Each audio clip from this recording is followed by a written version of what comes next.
The Fed, the jobs, inflation, housing, real estate, crashes. What in the world is going on? So today we're going to have a little economics class. We're going to talk about how the jobs market and what the Fed's doing and all this is tying together. And I'm bringing you up to my prediction of where I'm going to go for 2023. But if you're just watching this video maybe for the first time, or you're like, does Dan really know what he's talking about? Well, check out this video right up here I just did last year predicting 2022. And I gave you guys some information about the Fed. Now, the Fed in 2020 said they're not going to raise rates until 2023. There's no way they're going to raise rates until 2023. Well, 2022 came by and they raised rates to the most times that they've ever done in history. So what's going on? And so what we're going to talk about today is why the Fed's doing it. And is it working? So the first thing we want to talk about is why do we talk about all these things? Well, because we're going to try to figure out what's going on with mortgage rates. Okay, that is a big piece of the housing unaffordability piece. I really don't know where prices are going. Nobody knows because it all hinges around what the Federal Reserve's doing, the economy, jobs, and everything else. That's why we do this video. So we had some news out today about unemployment or the employment numbers. So we know the Federal Reserve, they're trying to do this. They're saying, okay, inflation is running too hot, meaning prices of things are going up too fast. What happened? Well, basically there was too much stimulus in the economy. The M2, you can prove it with the M2 money supply. I won't get to do too in depth with economics, but we pumped in more money into the economy than ever was pumped in before. And people had tons of money. What did they do with it? Well, they spent it and spent it and spent it, driving up prices. On the same time, we had a supply chain issue. So it was basically exacerbated between the inflation or the supply chain, the Russia conflict, and everything else. So now we're trying to figure out what in the world's going on. So the Federal Reserve came out not too long ago and said, we're going to inflict pain on those out there. They're looking in housing and the jobs market and everything else. So today we have some jobs numbers that I want to get to, but I want to show you where we are with mortgage rates. Here's where they are just briefly, and we're going to come back to this because this is what we do at the end of the video to bring you guys up to speed where mortgage rates are. But yesterday I came in and said, well, we're probably going to see rates go down about 10 basis points, 0.10. I almost nailed it because we came in right through here, 0.08, down 0.08. So let's figure out with today's economic calendar, what in the world's going to go on today with mortgage rates. So for that, we go over to the economic calendar. We only have one thing in today, and that's the initial jobless claims, okay? It came in as expected. So you're probably thinking, not bad. Well, no, let's really dig into the details. Let's go through here. And here's where the unemployment or initial jobless claims have been throughout the last few months. Now, there's two things that we're going to monitor. Initial jobless claims for the people that just filed for the first time unemployment claims.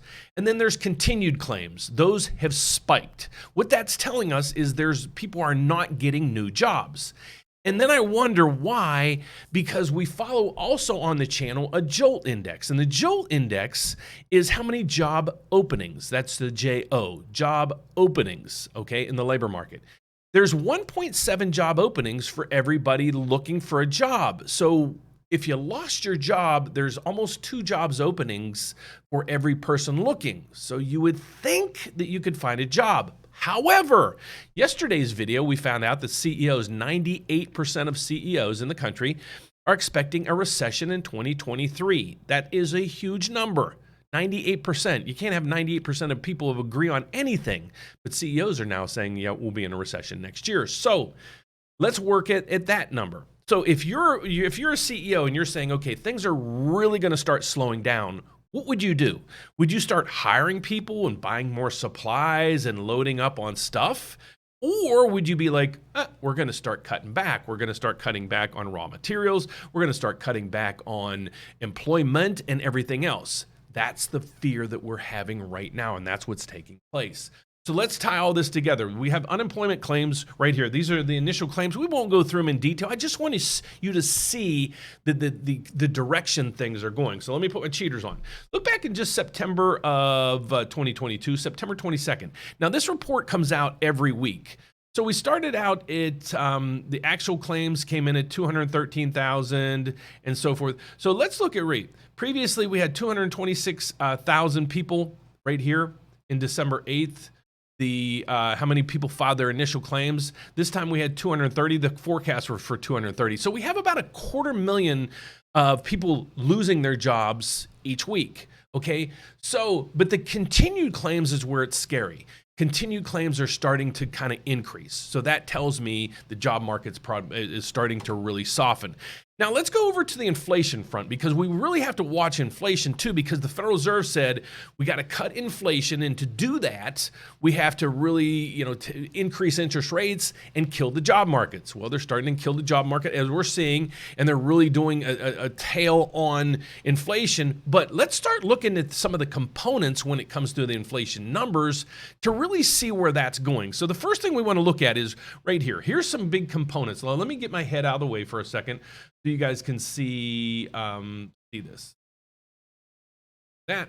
And we're going to go over here. Let's look at some of the components that go into our inflation numbers. So the first thing we're going to start out with lumber. Now here's the price of lumber. So think how much lumber is used to build houses. Where are we? Well, just going back in March. So just about the beginning of the year, we had lumber at $1,460.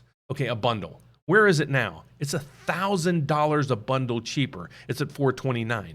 Okay, so you see the direction there. So what I want you to show you right now is where inflation numbers are going. Okay, the one part that's hard here is wages. Wages are pretty sticky, but let's get over to some of the other components. We start out with crude oil. Let's look at where crude oil was and where it is. So we go down to the chart and where we were. Let's just use March as our trigger point. In March, we were at, let's say, $120 a barrel.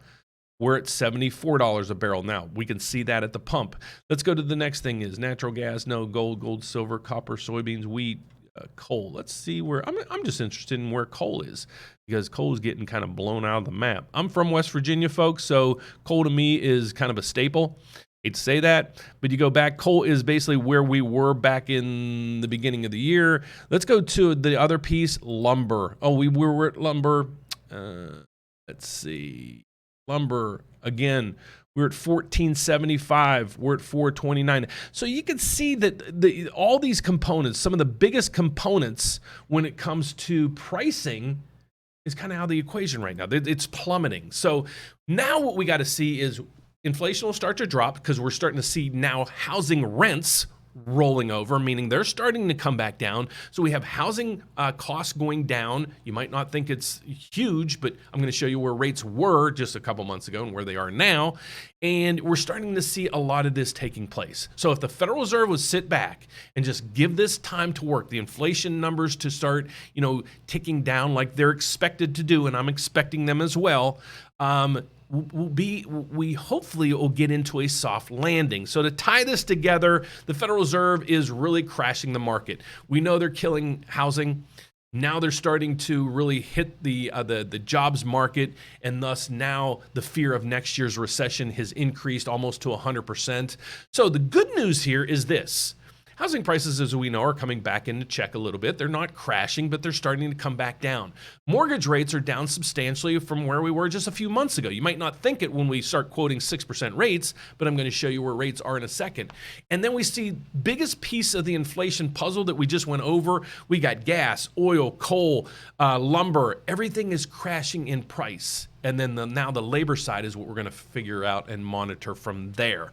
So with that economics class that you got today, hopefully you learned something today. If you didn't, please leave some comments down below or visit us on our website or our YouTube videos live on Wednesday. I apologize about yesterday. Kyle wasn't up to speed. If you joined us last week, you know he kind of caught the bug, so he wasn't up to speed for our live yesterday, but we will be back next week. So join us on our live events on Wednesdays so you can ask some questions. With this content that came out today, what's going on with mortgage rates? Well, the first thing we want to do is go over to see where the bond market is. That is the biggest piece of the component of your mortgage rate. So we pull up the mortgage bonds. We don't pull up treasuries. We don't pull up anything else. We will pull up what they call MBSs. That is mortgage-backed securities. Why look at anything else? We see that mortgage-backed security prices. Now this is important. The prices are down 0.34. Okay, so what this means is if a price of a bond goes down, okay, there's an inverse or a flip-flop relationship with the rate. So the price goes down, means rates go up. So this means we're probably going to give back the 0.8 that we picked up from yesterday. So let's go over and move over to where rates are. These are rates published every day, my Mortgage News Daily. I post it, and if you want to get this, you want to subscribe to Mortgage News Daily, the link is down below. But what I'd suggest you do is subscribe to my newsletter. It is down there below. You're going to get this, and you're going to get a slew of other information. Read it if you want, read the captions that you want, and then on Friday, you're going to get a wrap up of the week. So I hope you enjoy those.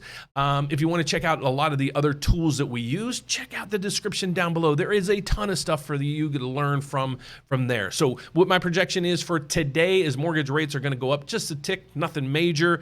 So don't worry there. So if you're out there and you're watching, you're like, Dan, I like your videos. I like what you do. How do we get in touch with you? And what exactly do you do? Well, I'm a mortgage loan officer, a mortgage advisor, a mortgage broker, a mortgage banker, whatever you want to call me. But if you're in need of a mortgage, you're saying, okay, I'd really like to see if I can buy a house. Well, call us. If you're like, hey, I'd like to see if I can qualify for maybe a reverse mortgage or a refinance, or I'm looking to buy my first investment property. I'm a little confused. I need some help. Call us. We are not just your mortgage, I can't say loan officer. We want to be your mortgage advisor to help guide you through this process. How you reach us is just visit us at therateupdate.com. You're going to find all our information there. So thanks so much for watching, guys. I hope you find value in my channel. If you do, please, if you're a podcaster, I started listening to the podcast a few months ago, and I love it on my way into work. So if you want to check out these videos and my radio shows that I used to have to just see, get some background on me and what I do, and am I credible? Well, check out those. Check me out on any podcast that you use. Just search in there Dan Frio or the Mortgage Update with Dan Frio, and you're going to find me truly there with these shows as well as my old radio shows on there to learn as much as you can about real estate. So God bless, guys. Thank you so much for watching. I'll see you tomorrow. Bye-bye.